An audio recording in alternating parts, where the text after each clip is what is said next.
Hello and welcome back to the Littlest PetCast. I am your host, James, and today we are going over the episode Steamed. So, we begin on some construction workers using a crane. So they are lifting up a sign for a coffee place across the street from Littlest Pet Shop. And it is not just any coffee place. Oh, no. It is for Pawrista's Coffee, an addition on Littlest Pet Street.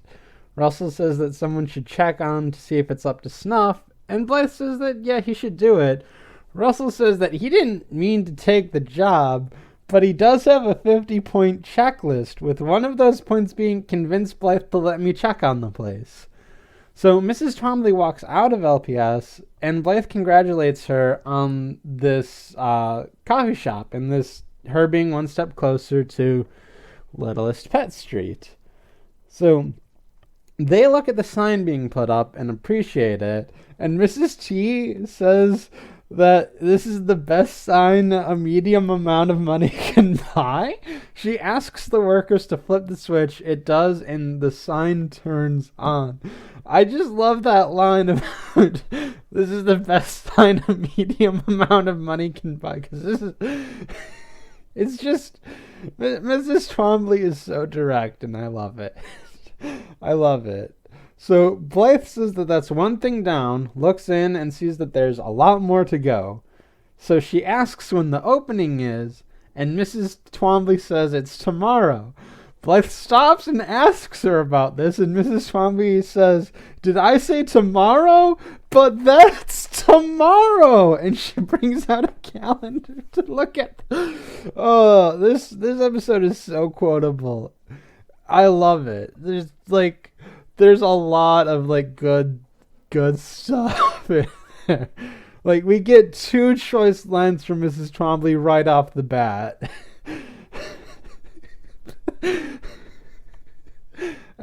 I'm sorry, but did I say tomorrow? But that's tomorrow. It's such a good line. But the fun does not stop. It does not stop because, okay, it stops for a little bit, but then we get a little more fun. You'll understand in just a second.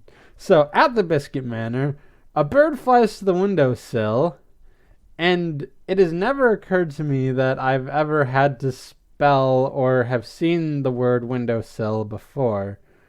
Apparently, it's S-I-L-L, which logic should dictate is the case. But with English being the fun language that it is, any possible combination of sill could be used there. Although I did get it right on my first try, because, like I said, logic dictates that. So, word facts over for now. Anyway, at that window, Francois is standing by with the mirror, and Brittany is talking to him over a phone to move it higher. And so he does, and then the light from the window hits the mirror, which hits a different whole set of mirrors, which leads back to a set of chairs. Brittany's sitting in one of them, and she tells Francois, "Thanks, now stay still." Meanwhile, Whitney bowls, and she doesn't get a gutter, but she manages not to knock down any pins because her strength is so low. She shrugs and just goes back to the chair, and the Biskit twins celebrate the fact that they are bowling and tanning at the same time. The decadence of the rich. So Fisher interrupts by standing in the way of the light, and Brittany tries poking him out of the way with a stick, but Fisher says that the twins have too much time on their hands. And here's where it gets a little more fun, which is why your mother thinks you should get jobs. The twins are confused about the second part, and then the first part. So the hallway where the light is coming from that Francois is still providing flickers a little bit, and their mother emerges. It looks ominous at first, but then she starts singing like Mary Poppins, and it's great. And then it gets even greater when Whitney asks, "Where have you been for the last 3 seasons?" Their mom, who gets a name actually fairly late into the episode, so I'm just gonna say their mom until the scene she gets a name. Yeah, that sounds right. So their mom says, "You mean summer, fall, and winter? I was in the East Wing with a headache." Brittany says, "I guess that makes sense." And they just shrug it off. And it's amazing.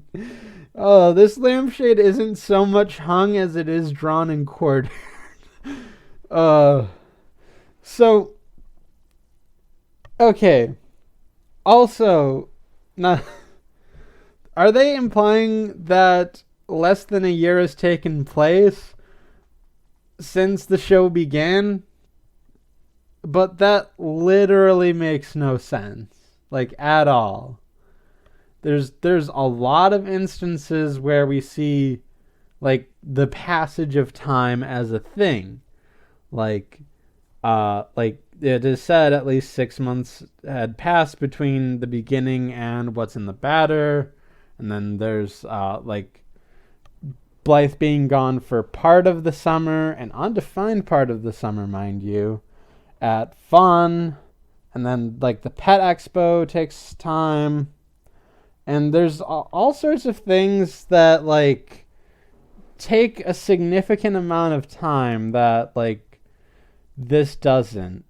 Which, I mean, there's a line in this episode that sort of throws this whole thing off.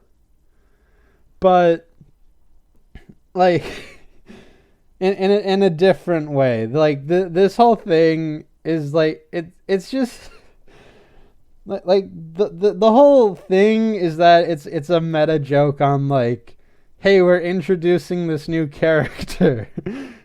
It's like they wanted to say, "Where have you been for the last 3 seasons?" And they just want to let it ride, no matter how convoluted it gets. And they are clearly not trying. They are clearly not trying, but they're letting you know they're not trying. It's amazing. So their mother says that she's glad that they'll be applying for jobs and start singing about building character. The twins ask her to stop singing, and they say that they don't need jobs. Their mother starts singing again about character again or something, and the twins are embarrassed. So at Pawrista's, Russell, Pepper, and Minka are helping around the shop, and Russell checks stuff off of a list. Meanwhile, Blythe is conducting an interview with Madison, and Madison says that she'll be the best employee at this button factory. Blythe informs her that this is like a Pawrista's, like, coffee shop kind of deal, and Madison says she thought this was a button factory. Blythe says that they'll keep in touch and ends the interview. So why is Madison not working at the hotel anymore? Or is she just trying to move up? Why a button factory? I mean, I guess that's just a quirk, but why isn't she working at the hotel anymore? Like, she basically made the, like, Pausa Hotel what it is. Like, she helped out immensely. Like, they say that in the episode. Like it means something. They say it like an arc has closed and Madison has found the best place for her to work, or at least a field she's good at. Whether or not she wants to, work in a pet hotel for the rest of her life is up to her, but, like, she at least found something. She's good at designing websites, and to a lesser extent interior design, because like she designed the website with the interior design of the hotel that they wanted to aspire to.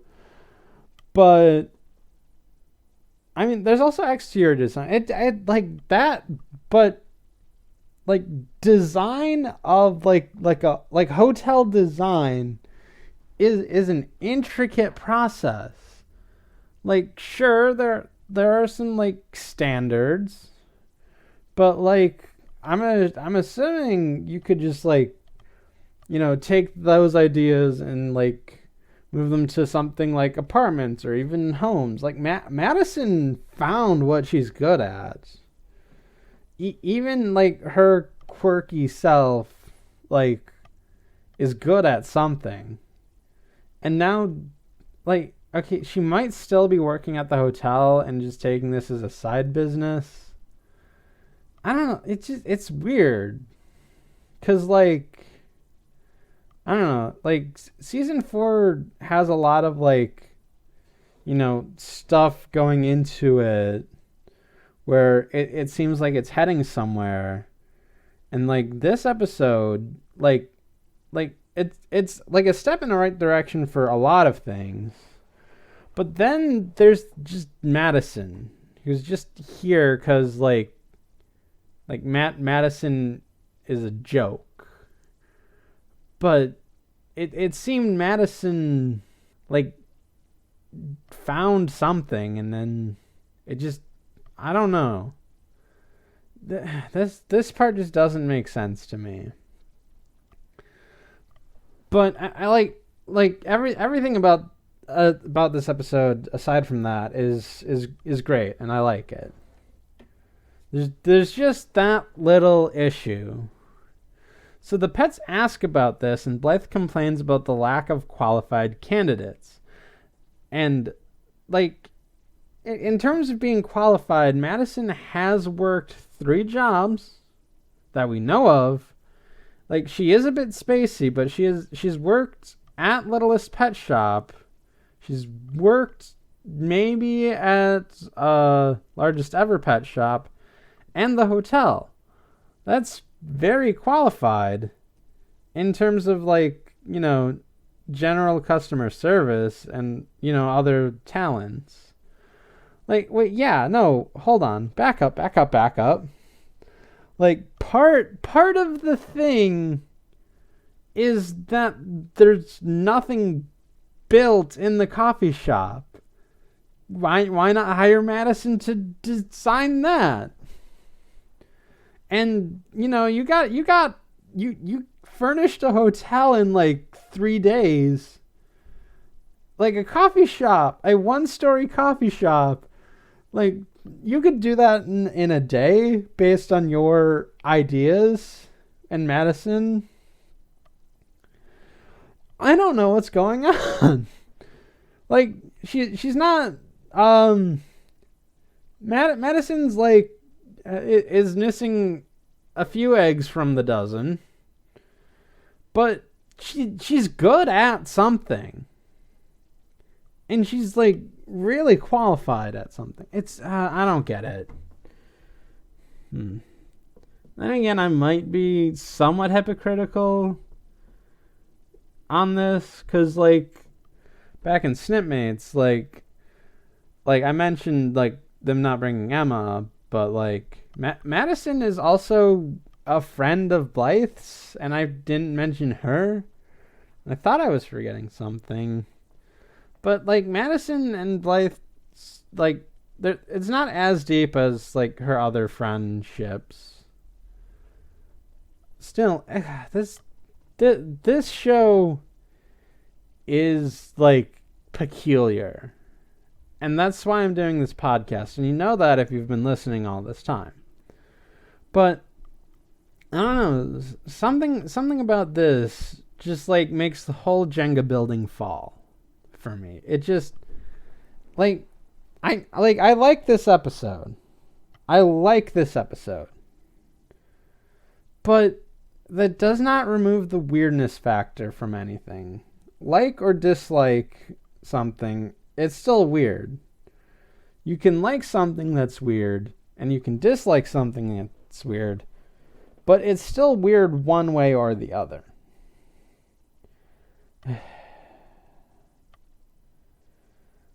Like, okay. But, like, no, I was saying that, like, I mean, yeah, I guess Blythe and Madison's relationship isn't as deep as, like, Blythe and Sue, Jasper and Young Me, or her dad, or Mrs. Twombly, or the pets, or Cora, or Emma. Like, she seemed to have gotten along better with Emma. Like, 'cause, like, I don't know. Like, we know Madison, like, Blythe barely knew Madison, like, before season 3. I don't know. Blythe and Madison's relationship is not as deep, which I guess is why I forgot about it. Oh boy, you know what? I think I've, like, gone on long enough. I just don't know. So, back on track, Blythe asks how things are going on the pet's end, and Pepper says, great, we met this cat who's lived in the building for a while. So, the cat is this fat orange cat and speaks with an accent that I can't really identify. It's really hard. Like, I'm sure if I was a professional linguist, I could do it. But it's not an accent I've heard, or at least heard frequently. Or frequently enough. It's odd. But whatever. So he rolls off the table he's on and walks over and introduces himself as Fuzzy Gumbo Paws, which might mean, like, Louisiana-ish, but I don't know. It doesn't sound like anything I've heard, but, like, I've really only heard Louisiana-ish spoken in, like, you know, like, shows and stuff. Like, I don't know, if this is more authentic than, like, what we see in, like, Hollywood, then I wouldn't know. But it's still weird. So he offers to be the pet food taster for this coffee shop, and Blythe accepts. And I don't know, I guess to give you, like, an inclination as to, like, how he talks, he says, is paying me to sit around. In fact, is paying me at all. But I don't mind. He then gets up and starts tasting the wares. So Russell says he's got more stuff to do, which, telling everyone he has more stuff to do, is on his checklist for some reason. And Pepper says that she was up all night watching a Wacky Brothers marathon, so she's going to go and take a nap. Blythe says she's got to get back to all these applications, and Minka says that she has to do something. Anything. I can't sit still for this long. So more stuff is being set up, and Sugar Sprinkles walks in. She approaches Russell and compliments the place. Russell is making a vertical structure of bones and doesn't want to be disturbed. Sugar Sprinkles asks if she can write a song. Russell says only if she can do it outside.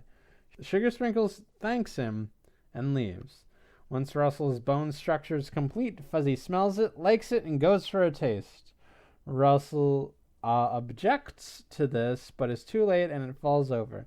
Fuzzy likes the taste, but Russell isn't quite liking Fuzzy.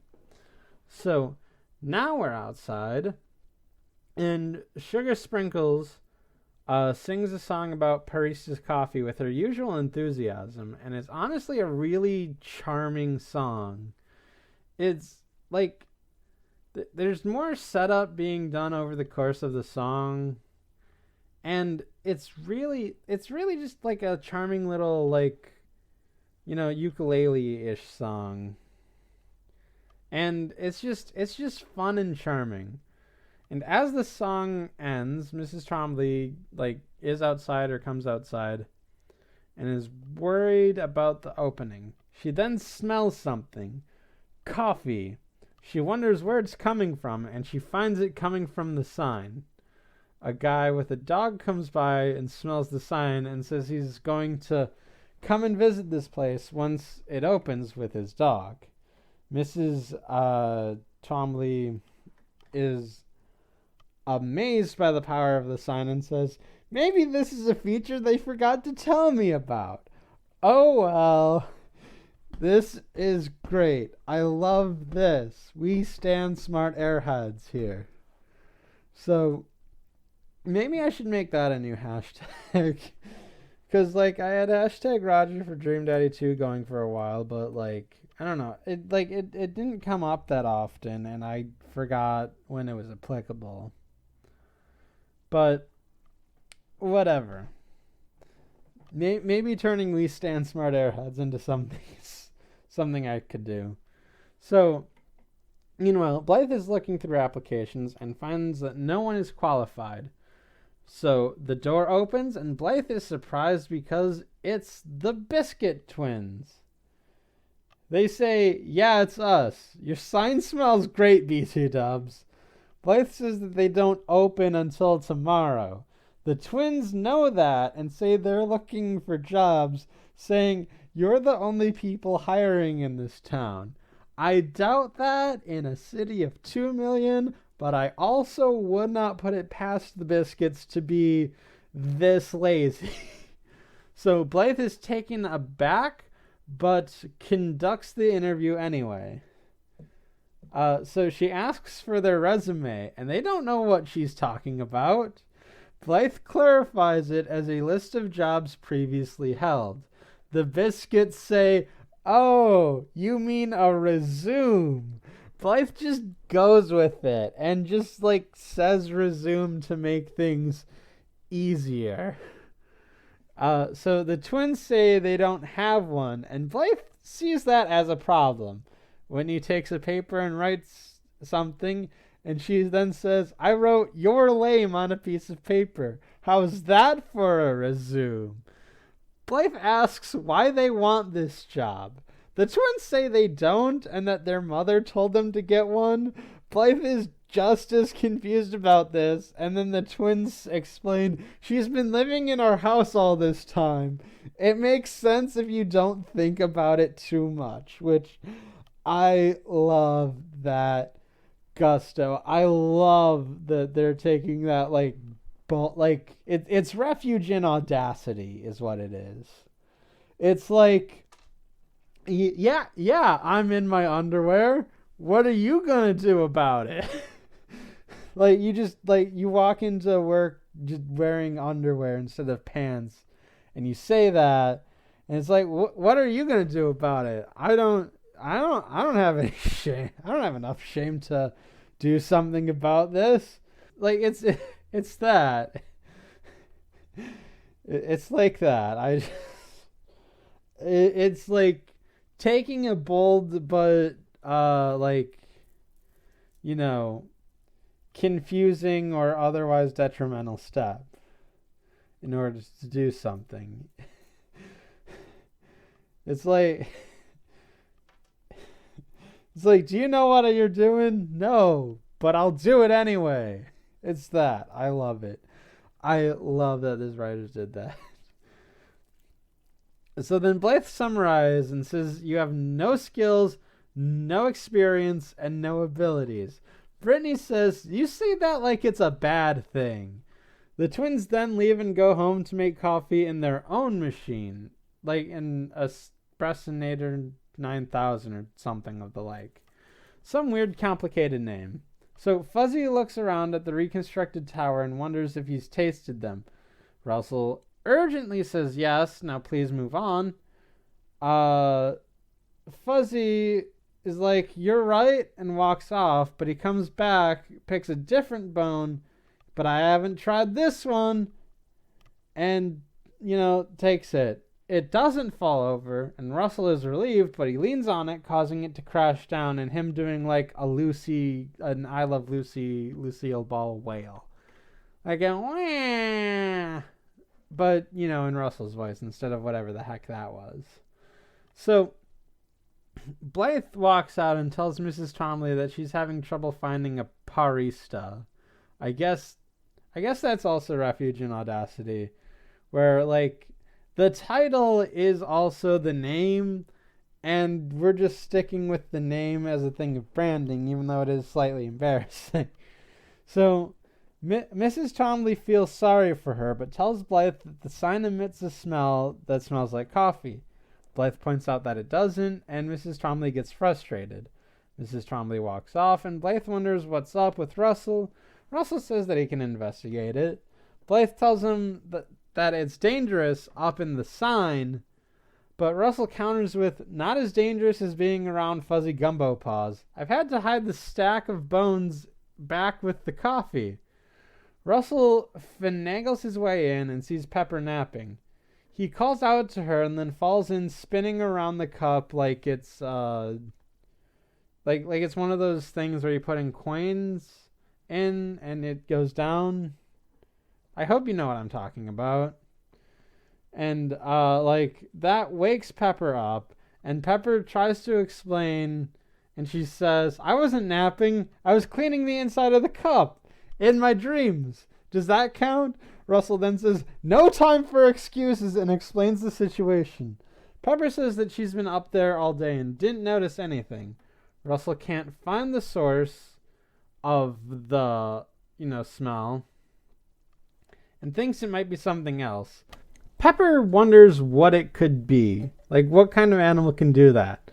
A smell cat? And then Russell smells Pepper and says it's her, and then Pepper smells herself and confirms it. Russell says that she needs to recreate that smell because the fate of Pawrista's coffee shop depends on it, and Pepper gulps.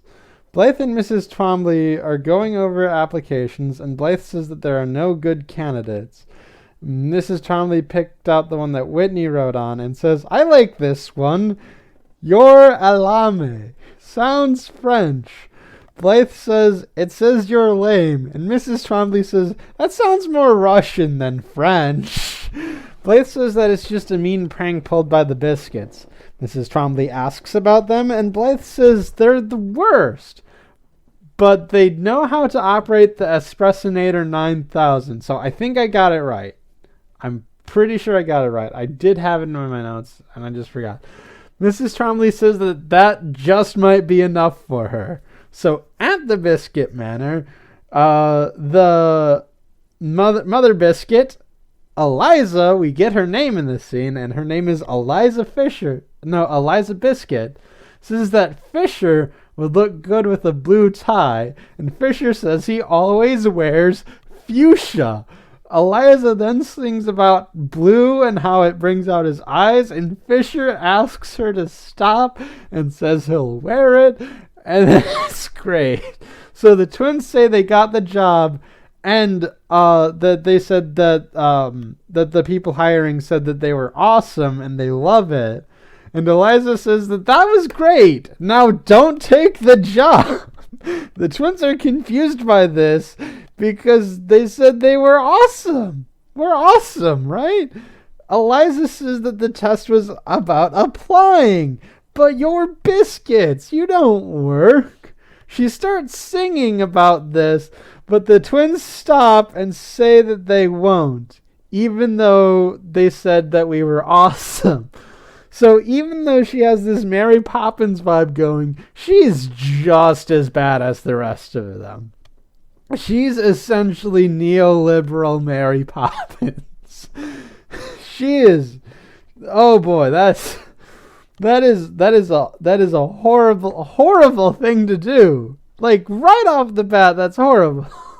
like okay, because like it's a good writing trick though, because like we still get the like juxtaposition between like the mean and nasty Biskit twins and like the cold calculating Fisher Biskit to this Mary Poppins like figure who encourages growth. But then she's not actually encouraging growth. She just wants them to prove that they're better than everyone. And also just doesn't care about anyone's like time or effort. She just wants to prove that we're rich and we're better than everyone. It's this is like one of the worst things a Biskit has done, and this is her first appearance. I don't know if you remember that, but this is her first time appearing in this show. It's weird, right? Like, you think, and you thought maybe she's in a previous episode, but no, she's not. This is her first episode. She is secret neoliberal Mary Poppins mom. And it's great. But like, you get that juxtaposition between like the known evil and this unknown seemingly nice presence, and then you're hit with something that's just raw evil. It's great. Although I will say I love how the twins are responding well to positive reinforcement, though. I love how the twins are responding well to positive reinforcement instead of this, which is horrifying on every level. I don't see how anyone can think that this is like good or even neutral. This is terrible. So Russell is with Pepper, who they're trying to get Pepper to recreate the scent. Pepper thinks she has it, but she doesn't. Russell guesses it's Jim's socks, but Pepper says it's moldy taco. Blythe asks Russell how things are coming along with the sign. Russell says that it's not the sign, it's Pepper. Blythe asks her to do it again, and Pepper says sure, and Blythe says she's got some other stuff to work on. Russell begs Pepper to make the scent, and it's very nerve-wracking. So the Biskits walk in, and Mrs. Twombly rushes them through orientation. She tells them to wash their hands before returning to work and be nice with your fellow Pawristas. That's you two. Which, this entire scene is great, but I love that little bit where just be nice to your fellow Pawristas. Just be nice to each other. It's great. She then rushes over to the machine and gives them an order for practice. And the order is a double, triple, double, double, triple, triple, double, triple, I think. Something to that effect. I wasn't going to rewind that scene like 5 or 6 times to get the number of doubles and triples right, or the order. But it's something like double, triple, double, double, triple, triple, double, triple, something. The Biskits inform her that they can't work there. And they say, we're not secretly sad about nailing the job interview and stuff. And then Blythe calls out to Fuzzy Gumbo Paws, who is in the back, makes the coffee grounds fly over by getting one of the dog treats and stuff. So the next day, Blythe and Russell are up by the sign to help Pepper. Pepper says she can't remember how she did it. Fuzzy comes up and offers to help. He says he saw this pole cat climb in here, and they ask what happened next. Fuzzy says that he spotted another cat with a mini bass fiddle, that's his words, not mine, start singing. Blythe and Russell gather up Sugar Sprinkles and explains what happened. So they say that like Sugar Sprinkles like sang a song that like helped Pepper fall asleep and create a coffee scent. So Sugar Sprinkles says that she's impressed by this, and Blythe reinforces that, yeah, you're really impressive. Blythe asks her to do that again. So Sugar Sprinkles sings a different song, and Blythe checks on Pepper, and Pepper says nothing to report. Russell asks if that's the right song. Sugar Sprinkles says she's not sure. She was just kind of jamming yesterday, you know? Russell snaps and asks what we were going to do. So Fuzzy comes up and says, you'll need me. Sugar Sprinkles remembers that she was really feeling his kitty vibes and got inspired. Blythe invites her to do it again. Sugar Sprinkles rubs Fuzzy Gumbo Paws on his belly and then gets inspired once again. She sings the song from yesterday, Pepper falls asleep, and the coffee scent is a go. Fuzzy says he has 2 jobs now. So the guy from yesterday smells the scent and points it out to everyone. So now they're all coming. But now we have another problem. In the store, there's a line, and Madison is at the helm but is having difficulty keeping up. Blythe says that she believes in Madison even though she wasn't her first choice. Madison says she's been training all week to make buttons. Meanwhile, the Biskits are in line and are getting frustrated, saying that it would be faster to just go and make it themselves. So they do, because that's how they think lines work. But anyway, Blythe is impressed and wants to hire them. The Biskits say they won't, but maybe they will just for today, just to prove how awesome you said we were.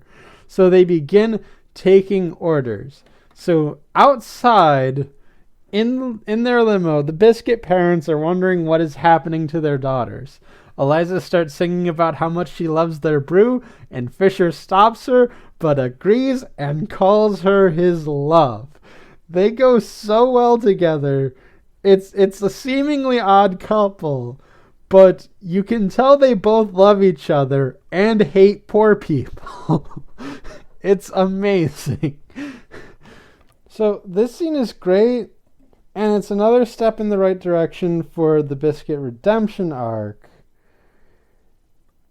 But I still feel like more could have been done. But I also think we're at the point where they're just running out of time or have ran out of time and just need to like do stuff as they need to. It's, I don't know. It like it's weird. Like it's great, but I think more could have been done, and I'll explain that at a later point. So we're just gonna stick another pin in that. Get used to me sticking pins in things, cause okay, look, I'm not gonna beat that around the bush right now. So there's just going to be a lot to discuss in the final episode, and there's a lot here that I want to discuss, but I can't without going into the final episode a little bit. And there's just like I don't want to ruin that for you, and I don't want to like go off like assumptions, because I had a few assumptions about this episode that didn't pan out,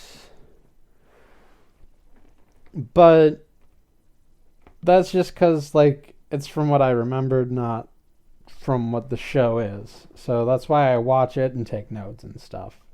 So like whatever pins like are gonna be here, they're going to be discussed in the final episode at some point. So there, I got that out of the way. So let's continue. So Blythe walks out and congratulates Mrs. Twombly on a grand opening well done. Mrs. Twombly says that Blythe is a shining star of optimism, and she helps her and she loves her for it, and the two hug. And this is a great scene, but where was this during Snipmates, where it could be applicable?